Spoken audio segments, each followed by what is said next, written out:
It looks like the Joe Biden government will be very different from the Trump administration.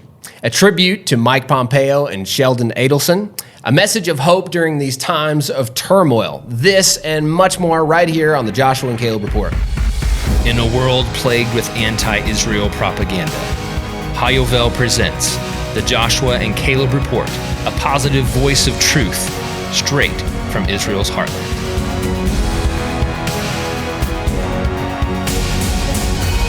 In a world of negativity and fake news, every Christian should be connected to the life and positivity that Israel brings to the world. Welcome to the Joshua and Caleb Report, right here in the biblical heartland of Israel on the Mount of Blessing, amidst the beautiful blessing of rain. You might even be able to hear it a little bit in the background. I'm Luke Hilton here with Joshua Waller, and we are very grateful for the rain coming down outside. It's been a little bit of a different winter because we haven't gotten a lot of rain up till this point, but I think the last 3 days have been definitely making up for it. So, that's right. Thank you for being with us. If you're listening on a podcast platform or if you're watching on YouTube, wherever you are, make sure you subscribe on YouTube, hit the bell. We also have an announcement. We are on Rumble. Josh, do you know what Rumble is? How could you not know what Rumble is? Forget YouTube. Just go to Rumble. If you're a conservative in America, go to Rumble. You can't say forget YouTube because we're on YouTube still. Yeah, but we're conservatives. Yes, but we're not leaving YouTube. No, yet. we're not. Okay, at least not yet. You mean we haven't been kicked off of YouTube? So,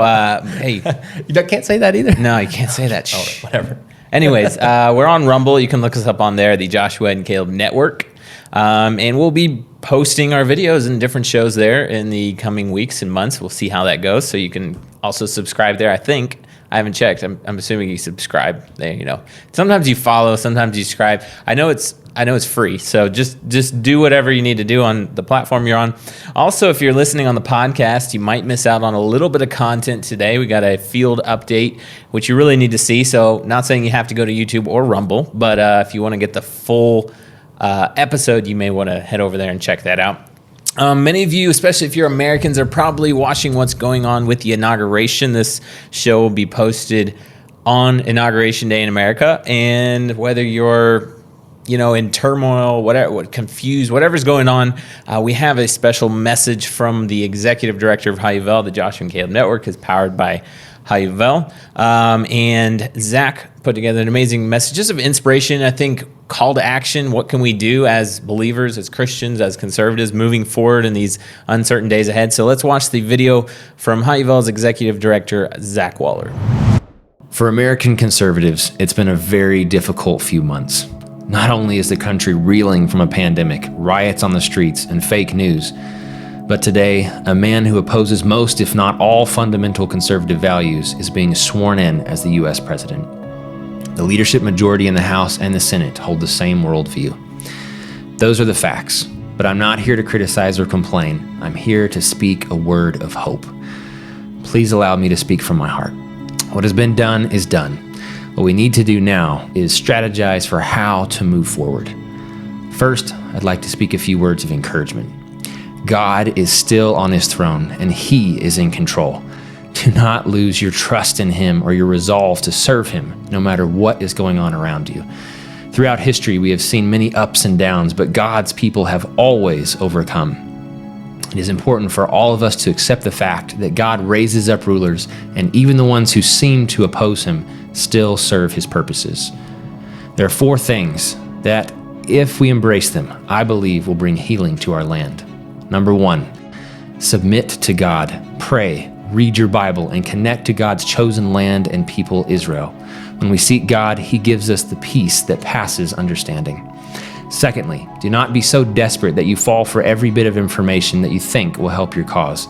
If it's not proven and you quote it, you only delegitimize yourself and your worldview. Number 3, connect to people. Do not run out to the middle of nowhere and bunker down where you will lose any influence over anyone. Stand up, admit your mistakes, and state what you believe is true. Stay in the game. And remember, people don't care what you know until they know that you care. Be kind, build relationships, and share the truth. Lastly, empower those who are leading well. Join groups and platforms, invite speakers, give donations, communicate your thoughts and beliefs. Again, stay in the game. Now, Please get out a pen and paper and go back over those 4 things and write out your personal goals. We know the saying is true.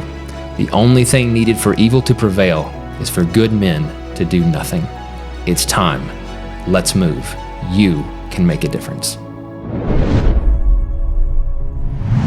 That was a good word from Zach, brother Zach. And you should all be encouraged. And let's do that. We're going to talk about 4 things here in a minute. Again, I like Zach's 4 things better. We're going to talk about Biden's 4 things on his list of things he's going to do. But before we do that, we want to remember somebody. Yeah. There was an amazing man that did some amazing work. His name was Sheldon Adelson. Luke, tell us a little bit about him. We really just want to remember him. He just passed away, last week? January 11th. Yeah, Sheldon Adelson passed away at the age of 87 and very well known. He's one of the wealthiest men in the world, so 19th. Definitely well known. Yeah, but most well known for his love for the Jewish people and for Israel and for conservative values. So I just want to, in honor of Sheldon Adelson and the things that he done, I just want to mention a few things that he was known for. He was a staunch supporter of the Republican Party, but always supporting pro-Israel candidates. So it's for many years it's had the Israel issue has always been top of the list there. He was known as the Republican Party's kingmaker. He has done amongst a huge list of things that he has supported with his philanthropy. Some of the top ones are supporting Yad Vashem, the Holocaust Memorial here in Israel. The brand new, just opened a couple of years ago, or in the last year or two, I'm not sure. The brand new medical school in Ariel, which is just a few minutes down the road here in Samaria, which is huge because a lot of people are afraid to support the communities of Judea and Samaria because it's such a political issue. Sheldon Adelson didn't back down. Big supporter of the new medical school, which I might mention actually integrates Palestinians and Jews into their learning. A huge supporter of Birthright, which brings Jewish people for free to Israel to connect to their Jewish heritage. Also, I thought this was cool. There's something called the Maccabee Task Force, which they fight anti-Semitism and BDS on college campuses. Huge supporter to that, as well as organizations like Christians United for Israel, Space IL, and many other pro-Israel organizations in the United States and Israel. Sheldon Adelson said that the 2-state solution was a stepping stone for the destruction of Israel and the Jewish people. That tells me that he definitely knew what was going on. He started and owned the free Israeli newspaper Israel Hayom, which is the Israel Daily. It's now Israel's most widely read newspaper. And he actually, I didn't know this is probably the coolest fact, he so supported the issue of moving the embassy to Jerusalem. To add more weight to it, he actually offered to use some of his wealth to build the new embassy. Like, he was basically saying, this is an issue of money. Like, don't worry, I'm going to push this through. So a lot of people think that he might have been one of the key people that actually made sure the embassy was moved. But actually saying, if it's a money issue, I'll be there. Don't worry, we'll build the new embassy. So Sheldon Adelson, an amazing philanthropic man, known all over the world, but known very much so for his support. And his wife was Israeli, an Israeli doctor. So amazing man. And he's going to continue to support amazing things through different funds and foundations. Yeah, I'm sure we'll keep feeling it for years and years to come. So remember his name and maybe be remembered for good. There's a lot of good that he's done in his life. Moving on, Luke, we're going to talk about Joe Biden's picks. It looks like he's got some interesting picks for leadership, and I think there's even more out there. We just kind of had to pick the top few. We're going to keep hearing about this. We'll probably have to keep talking about it some more. It's one thing that everybody's been super concerned about. Okay, what is this actually going to look like? How's it going to look for Israel? That's what we're going to talk about. The government's changing, and we've going from one of the most pro-Israel governments, U.S. governments in history, to what is it going to look like moving forward after January 20th? Right. Which tomorrow. By the time you're watching this, it might be already happened. So I'm just going to go through a couple here. William Burns is being picked to serve as the CIA director. Burns served with a man named Jake Sullivan under the Obama administration in holding secret talks with Iran behind Israel's back and behind some of the other U.S. allies' back that ultimately led to the 2015 Iran deal. He's got a long track record of treating Iran well and Israel poorly, which is bad. Not good news. To put it plainly, when Iran wants to annihilate the big Satan and the little Satan, which is America and Israel, and this man, CIA director, he's got a long track record of treating Iran really Good. well and Israel poorly. It's not good. He also tried to prevent Israel's development of the Arrow missile defense system. I think that was kind of a precursor to a lot of people know about Iron Dome today. That was one of the other systems that came before the Iron Dome. In 2001, Burns was instrumental in convincing President Bush then to become the first president to support Palestinian statehood. Interesting thing is, Israel was only a year or a year and a half or so into the second intifada. So you got horrible intifada, right? Bombings, terrorist attacks, killings, murders, happening every single day by the Palestinians against Israel. And this man, William Burns, convinces President Bush to support the idea of a Palestinian state. At that time, which is absolutely crazy to think that would happen. A lot of people think now, you don't hear about a terrorist attack every single day that happens. So it's not quite so controversial. Yeah. But then it was like, what are you even thinking? And with a Republican president too, pro-Israel president. Luke, we got another girl on here, Samantha Powers, to serve as the USAID director. Luke, I just got to say, USAID director, most of the time, most of you even listening right now probably think that's amazing. USAID's done amazing things in the world. It's helped people all over, hurting How people. How many USAID signs have you seen in the Jewish communities here in Judea and Samaria? Never. It doesn't exist, guys. The USAID signs, it's so corrupted here in Israel. There's a lot of things that do good in other parts of the world, that here in Israel, it's just totally corrupted. Right. Because it's a political agenda. It goes to all agenda. the wrong things. It goes to the wrong things. There's not one Arab town that you drive through here that you don't see a big USAID sign. And guess what it's USAID for? A new road, a roundabout, a farm. Right. A farm sign could have a USAID sign on it. Like what? And one of the big dangers of putting somebody in power to serve as the USAID director that really is not pro-Israel is that the money very, very easily ends up going to things like Hamas, Fatah, going to pay terrorists in prison. But Samantha Power had a central role in passing UN Security Council Resolution 2334 in December 2016, which pretty much declared settlements as illegal under international law. That one was pretty much a stab in the back to Israel because it was like weeks before Obama left office. The UN pushed this resolution through. The United States abstained, which is basically a vote against, a vote for it because they have veto power. Right. So it was passed like 14-1 or 14-0, I think. None of the countries with veto power vetoed it, which the United States normally does because they're, such a big ally of Israel. So it was really like a stab in the back. Samantha Power serving as USA director, not good news for Israel. Very easily, we could see millions of dollars ending up in the wrong hands, in the hands of terrorists here in Israel. A flagrant violation of international law is what she says. Yeah, and that's we're going to talk about Mike Pompeo in a few minutes. Yep. What does he say? No, they're not inconsistent. Well, it seems like to me that we've law. got 4 years here, from 2016 to 2020, when things really changed. We had like a break. We had 4 years of illegal settlements according to international law, according to this Samantha Powers. So we're going to get over that. There's another guy. His name is Dan Shapiro. He's he was the former U.S. ambassador to Israel under Obama, right? Right. Yep. And some people say he'll be head over in charge of the Abraham Accords under Biden. I guess it's not for sure yet. But I just listened today, just a little bit ago, to an interview that he had with an Israeli big network called Al Monitors. But anyway, the whole interview is quite fascinating because his approach, if you want to get one guy that's going to kind of know the best, is a guy that served under Obama administration, which the Biden administration, seemingly everybody supposes his Israel stance will be similar to what Obama was. And in the interview, he says that there's 4 primary things that the Biden administration is going to focus on, and this is just plain stuff. This is stuff they released right during the first announcement of the transition of power. It was going to be 4 things that we're going to focus on. It's kind of what he ran on.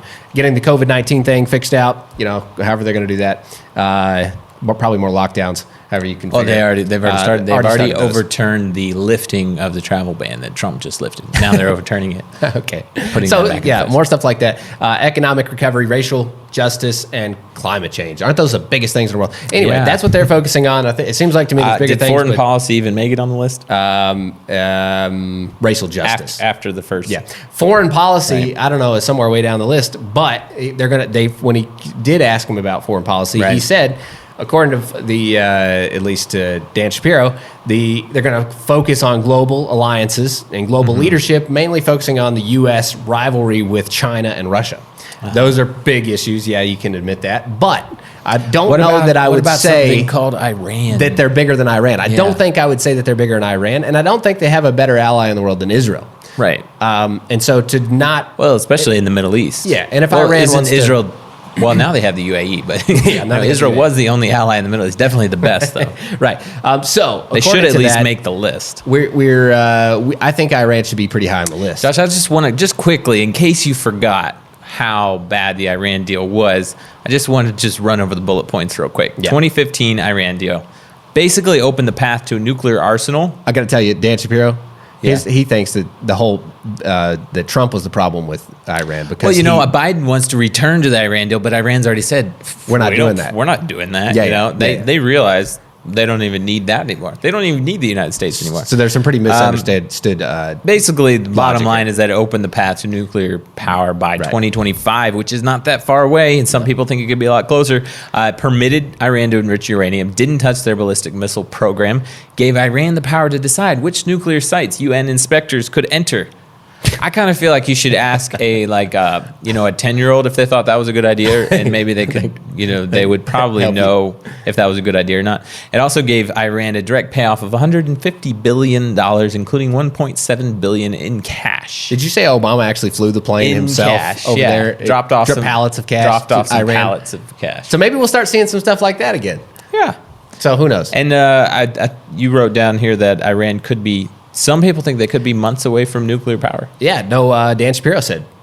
Which they just a like leftist. drastically. I think they increased enriching uranium to 20%, which Yeah. is much faster. Which he understands than that it's that's a supposed to be. problem, and he said the Biden administration understands that Iran with nuclear power within 2 to 3 But months what is are a they? big issue. What are they going to do? And he said, well, his thing They're was, gonna he try said, to we're going to talk try to to do long-term agreements. We're going to try to Right. get the rest of the world. He said the problem was the rest of the world didn't join the Trump wagon. Only Israel, Trump, and UAE and the Gulf states, they jumped on the idea to put restrictions on Right. Iran. But I'll it tell you wasn't what a I think is global gonna happen. situation.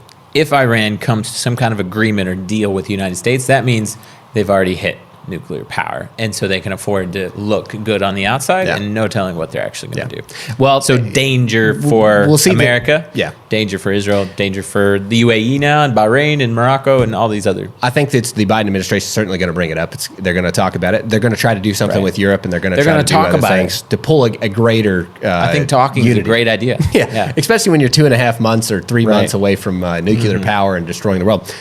Anyway, we'll see, Luke. You get the idea. Yeah. Big problem, big issue.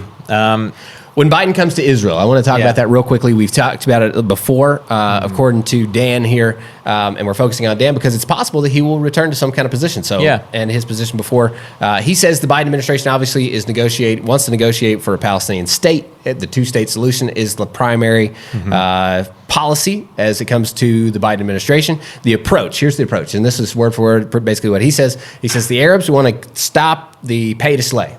Stop the pay to slay thing. He says said yes, the we get Arabs that. want to do that? No. He says this is things we need to encourage the Arabs. Like Yeah, coming we to do. the table, we need to Let's tell them to encourage quit them. killing Jews. That's and stop exactly- paying them to kill Jews. That's exactly what Palestinian culture it really gets into. Encouragement. Yeah, it's encouragement. No, you need to give Yeah. them a big boot and say, no, that's not what you do. You can't kill people for. If you your don't, own. if you're not familiar with Middle Eastern culture, that's just different. They don't Right. react to encouragement Yeah. and talking and niceties. You know what he want to compare to the Jews? He said, and then we need to tell the Jews. You know what he told them? Because he had two. He had the Arabs need to do Right, this, and exactly. the Jews need to do what? The Jews need to stop building settlements. So the Arabs just need some encouragement to take a step in the right direction, And the Jews need to stop construction on their neighborhoods. Yeah. Mhm. You know, Great Britain and a bunch That's of gonna be other a piece. foreign ministers also expressed their great displeasure with Israel approving 800 new homes in Judea and Samaria. Great Britain's government issued a statement saying they're seriously concerned about Israel's construction plans for 800 new homes. I'm not sure where you live in the world, but I would just check. There's at least 800 new homes being planned somewhere in your little town, wherever you live, or maybe the next town, or maybe more than that if you live in a big town. Just check the news and see if Great Britain has issued some kind of condemning statement about the 800 new homes being built in your neighborhood. And I guarantee you're going to hear something from the White House very soon about it too. Used to be Oh, the yeah. Obama administration. Let me tell you this one more time. It was the same exact thing. Anything to be worse. built here, Well, or worse, just we're not sure. Straight Could from be the White worse. House, like you need to tear that shed down. You can't build the shed. Yeah, guys, we're it's not making that up unbelievable. either. No, that like actually happened. Yeah, yeah. And now we're talking about Great Britain and France and Germany and Egypt and Jordan all joining the bandwagon too, trying to tell people it's not just Israel. It's focused on Jerusalem, Judea, Samaria, like 3 places it's focused on. Do not build a single thing. Guys, I just want to remind you again, the Bible is absolutely stocked full of prophecies that you will build. Yes. You're going to plant. You're Amen. going to be restored. The ancient ruins are going to be rebuilt. Actually, physical building. So guys, Israel, don't once listen again, to Germany, France, Britain, Egypt, Jordan, or the United States. Luke, is it not so clear? It's just as clear as it possibly can be. There's good and there's evil. That's right. And when the Bible represents good, and what's written in the Bible represents good, and what the world is doing right now is opposing the good, the very good of the Word of God that's declared to Israel and his people. So, guys, just take that. Let's join the light. Let's jump on the right team. We gotta move on. We're just running out of time, but we got to talk about Mike Pompeo quickly. But right before we do that, you and Nate give an update in the field, That's right. in the wind, and almost rain too. That's right. How the trees are doing. Let's watch this update video with Josh and Nate. All right, guys, we're down in our forest area, and there's one thing about restoring ancient forestry. And if you don't believe me, we're just walking down here, and I just found this. I don't know, a couple thousand years old, who knows? Yeah. But anyway, ancient forest returning to the mountains of Israel. Now we're seeing a massive return of wildlife. I've seen more birds this year. I'm seeing new hawks, different types of birds. I'm having to look them up. Okay, what's this kind of bird that now we're seeing? Seeing more and more of those flying here, which also hawks. You're seeing more predators because now there's more lizards, there's more mice, there's more animals for them to eat out here, and so you're seeing more and more of that returning. And this morning we're coming out here saying that we've got hogs. Or more wildlife coming in. Hogs are beginning to, as you see behind us here, they're getting into the mulch. They're tearing the mulch away from the bottom of the tree here. And so it's another obstacle that we have to overcome here with restoring the land. But it's amazing to see the wildlife coming back. And so there's 2 sides of that coin, right? One, the wildlife coming back. On the other side of that coin is now they're tearing up the forest we're trying to put in for them. But right now the trees, it's wintertime, so the trees are putting their roots. Against common thought, trees, even in their dormant stage in the wintertime, is when they put their roots down in the soil. So the goal right now is for the trees to get far enough down the soil. They say about 1 meter, about 3 feet down the soil, gives them enough moisture to stay through the summer, to survive the summer. Because the roots are able to pull in moisture from that deep in the soil, then they can do that through the summer. The other thing that right now is building up is the microorganisms, the microlife in the soil is being built up because of the moisture Pull it down here and in the soil. show us what you're talking about. So down here in the soil, we're going to see that down into here. Let's see if we can find this any got some plant life in there. That's what the pigs are going for. Oh man, they really dug this up down here, which is actually great. The pigs are actually really cultivating the soil. They dug this up. I'm not finding any worms right here right now. But I bet if we get one of those fresh ones, oh, there went one, took off down in there. But yeah, we're building up in the soil these microorganisms, these worms, there's so much life in the soil that is actually putting nutrients in for the vines or for the trees, and they're also they're stabilizing the soils so that throughout the summer they can continue keeping moisture. We've got one plot up at the base that stays green year round, and what that has is so much micro life inside of there that it's able to keep that process rolling through the summer and keep moisture and keep everything going, that it's able to keep sustaining and running all year round. That's great. What kind of tree, as we wrap over here, what kind of tree we got? So we got an oak tree right here, and that's we've got a lot of different types out here. We got oak, we've got what are you thinking about? cypress.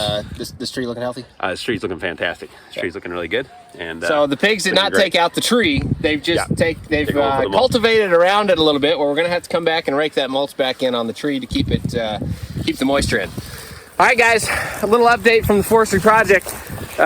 We'll keep you updated on more news from the forestry as things progress, but that's it for now. Yep. Josh, another amazing man. We can't finish the show without talking about that is Mike Pompeo. You looked up a little bit of information about his track record when it comes to Israel. This guy, I think, really goes over the top. Almost, well, we have Ambassador David Friedman as well. The two of them, probably two of the biggest lovers of Israel, and actually not just with their words, but also with their actions, especially over the last 4 years. Something tells me this isn't the last we've seen of them either. Yeah, well, Mike Pompeo came out with 20 tweets about Israel right on as he's basically leaving office. He's going the switchover's happening and everybody's being replaced and whatever. So he's talking about the big things that he has done within the last 4 years. He's Israel's talked at the top about of the list? Israel. Wow. 20 tweets about Israel and how he was able to be a part. And guess what one of those tweets was? It had to do Wine. with literally the very grapes that you and I picked. That's amazing. Literally, the HaYovel volunteers picked the grapes for the wine that's called Pompeo. Now, Pompeo on his tweet says, L'chaim, to life, to Pompeo wine. That's one of his tweets that went out to, I don't mean, this is crazy. They're talking about the Secretary of State here. Yeah. He's saying L'chaim. Secretary of State is saying L'chaim on Psagot wines. Quick, just someone I want to jump in with is, I'm just thinking 3 different people here that we've seen over the last 4 years that have not been afraid to put their foot in Judea and Samaria. Yeah. And that's something we weren't seeing before. Ambassador David Friedman in Judea and Samaria, Mike Pompeo at the Psagot winery, and then we were just talking about Sheldon Adelson a few minutes ago, actually funding a medical school in Samaria. Guys, we've seen major growth over 2020, that's for sure. That we've seen a lot of setbacks, but we've also seen a lot of movement forward. And guys, I think that's going to continue. The battle's just engaged. You heard Zach's message from the very beginning. Good men got to get engaged. Right. Good men. There's a lot of good men left out there in the world, and we've got a lot of good to get going and doing, right? I just want to say Mike Pompeo has done amazing good things. You can go on, actually, if you're a government person, Twitter's the place you go. I didn't realize that until recently. It used to be. Yeah. It's the place for liberal. It used to be. Now it's liberal news. Liberal government leaders. Go on, and Mike Pompeo's Twitter, literally 20 tweets, boom, boom, boom, boom, boom, about Israel, about his first visits to Israel, about recognizing the Golan Heights, about the legalizing Judea and Samaria, foreign policy, about the embassy being moved to Jerusalem, like constant boom, boom, boom, boom, boom, all these things. The first passport named legalizing the passport thing was people born in Jerusalem could not put born in Israel. Right. Born in Jerusalem, of all places, born in Jerusalem, Israel. That was just a change that was made. Just to compare it, the incoming administration, they're actually pushing for things like opening an embassy to Palestine in Jerusalem. I'm pretty sure they will do that, Luke. That's a very good chance. Yeah. Probably reopening the mission in Washington, D.C. That's as well. For sure. I see that for the PLO, very soon. Palestine Liberation Organization. Yeah. So one of his tweets, he says, America has no greater friend than Israel and the people of Israel. Mike Pompeo is certainly correct about that, and we hope that the new administration coming in I really hope will to see recognize more that. of Mike Pompeo, Ambassador David Friedman, men like this in the future. So, like Zach's message said, don't just hide out, because we're going to see some good things happening in the coming months and years. We got to end. That's it for today's show. Make sure you subscribe and share, hit the bell, do all the things. We appreciate your feedback. Leave comments on the YouTube channel. Rate us on Apple Podcasts. Teaser coming up. We're going to talk about the Jewish population, how much they've grown in 2020 and also over the last 5 years. Judea and Samaria, the biblical heartland of Israel, is not going away. It's actually, Josh, almost to 500,000 people just in the heartland. So that's exciting news. In the meantime, be strong, be courageous, and be the voice of Joshua and Caleb in your generation. I believe in the God of Abraham, Isaac, and Jacob.